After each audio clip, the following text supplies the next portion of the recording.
Janet Jackson is the world's highest paid female pop star. Yet for all her fame, she very rarely gives interviews, and she's even more reluctant to talk about her infamous family. She spent all her adult life trying to take control of her music and to break away from the scandals of brother Michael and centerfold reputation of sister LaToya. Yet when we spent last week with Janet Jackson, to our surprise, she was remarkably candid. Right. Okay.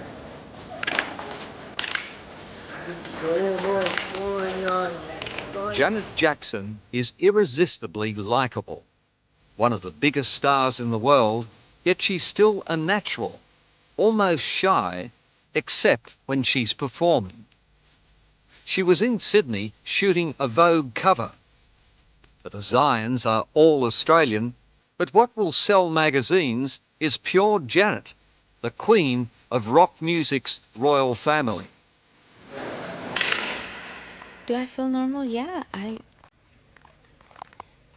think the most normal one of my family now. That's what everyone says.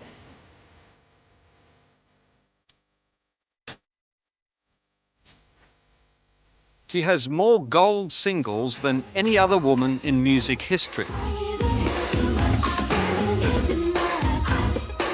In fact, she has more hits from one album than brother Michael.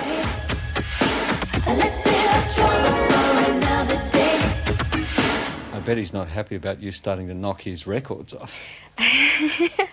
Well, that we don't talk about.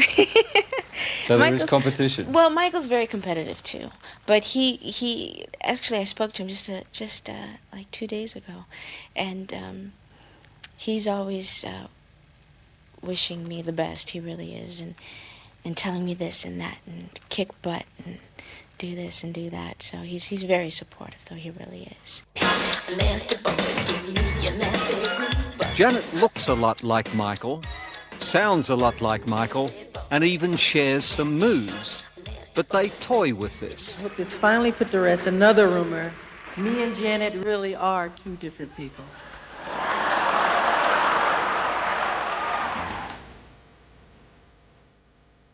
Janet says she got into music simply by following in the footsteps of Michael and her other brothers in the Jackson 5.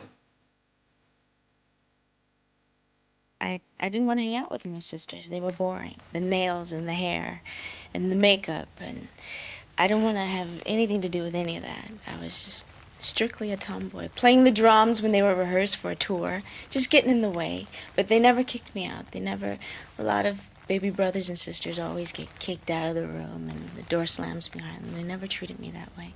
Were you the baby of the family? Mm-hmm. I lost track after the Jackson 5. How many of you are there? There's 9 of us. My parents actually had 10 children, and my brother Marlon had a twin. His name was Brandon, but he died as an infant. So there's 9 of us. Kiss me, you fool. I'll kiss you when I'm good and ready. But I'll make that bad and ready. She was a child actress first, but with her father guiding her career, she had to concentrate on music and signed a record contract at the age of 14. Please, can we go home now? Did you have to break out? Did you have to find your freedom by flying away from your family?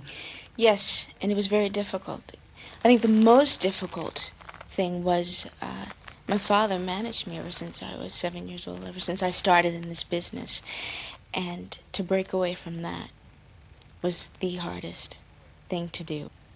LaToya and Michael speak quite harshly about your father's control and talk of one kind of violence or another towards the children in the family. Now, I don't want you to speak for them, but was he rough on you? No, I never. It's kind of difficult. I have to exclude my sister, LaToya. My father beat me, and he beat me, and he beat me, and then he threw me in the bathroom, and he closed the door. The person that I've seen on television is not the person that I grew up with, and it's frightening. I try to explain this the best way I possibly can. Being African American, we always use the word beat my father beat me, or oh, I got a good beating today, or if you don't stop, girl, I'm gonna beat you. But it's not. It's getting a spanking is what it really is. But it's just something that we say as a people. Did it go too far, though? With my father? No, not that I know of, not at all. It was never something that we didn't deserve. Did you ever, as this young boy said you did you ever sexually engage, fondle, have sexual contact with this child or any other child? Never, ever. I could never harm a child or anyone. It's not in my heart. It's not who I am. And it's not what I'm not even interested in that. Of all the accusations that Janet and her family have had to live with, this was the worst. I know what went on and what didn't go on. If you could just sit down one-on-one and have a conversation with him, talk with him, you'd understand him a lot more. And he's just an amazing person. He's incredible. He really is. And I'm not saying that just because he's my brother, because if he were an idiot, I'd say I'm not happy with him. Exactly, just like I did my sister. Michael paid the father of the boy millions. Some people take that as an admission of guilt. But according to Janet, Michael was trying to say, look, leave me alone. I'm sick of your crap. You're after money. You've said it here. Get out of my... Being his sidekick in Scream? Not at all, because I feel that that's what I am in life, his sidekick. In life? Yes. And what I mean by that is what he was saying, that's the way it is. But that's not an act, you're saying that's true. In real life, yes. Basically, we're trying to do something that Jan's never done before. The other man in Janet's life is Renee Elizondo, a video director. She wants to get in the camera. Look at her. She knows where the camera is. Here we go, you guys. It's just now everyone's having fun now, right? Renee's directed many of Janet's videos, but more than that, he's brought her happiness in the 9 years they've spent together. Be yourself. Okay. Is Renee the great soulmate, the great love? Renee's wonderful. He really is.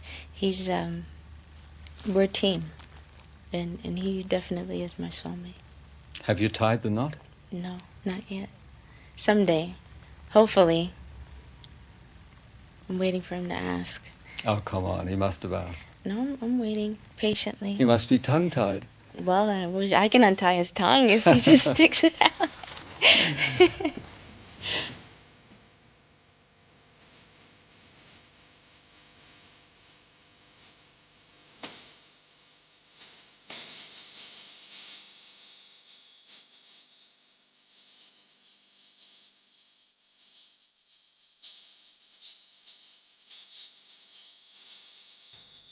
While not every couple gets to pose for Vogue, Janet says her dreams of life with Renee are very normal. When you get to that point of having children, do you think you'll have a family as big as the one you grew up in? Are you kidding? There was a time when I wanted actually 12 children. But my mother actually got started when she was 18, 19. With my sister Rebe. Well, you've got plenty of time. Well, no, not to have 12. I don't think so. That's pretty hard. Ooh, that's spitting out a lot of puppies. I'm sorry. That's maybe 3 or 4 is good enough for me. Hi. Janet? Nice to meet you. Pleasure to meet you. I love Christine, you. I know. Thank you very much. I love The you. kids certainly love Janet wherever she goes. In Sydney, she asked the Australian singer Christine Arnoux to introduce her to some of the Aboriginal children in Redfern. Kids, they just absolutely love you and they're so happy. Look at them, look at them, look at them. She's here, everyone.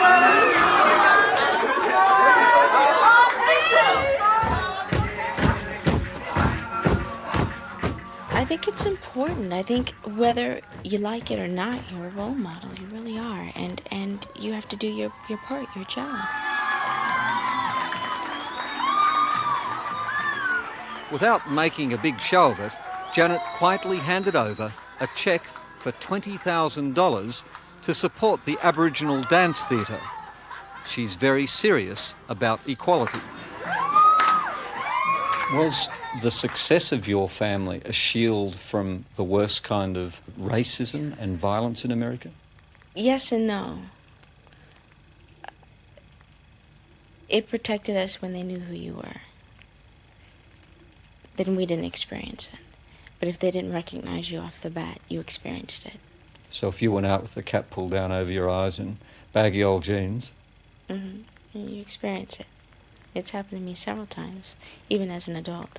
What I should say I try to do with my music is teach the children differently, because racism is taught. It's not something you're born with. It's taught. For you? Is that enough for me? I'd like for the people to enjoy my music, really.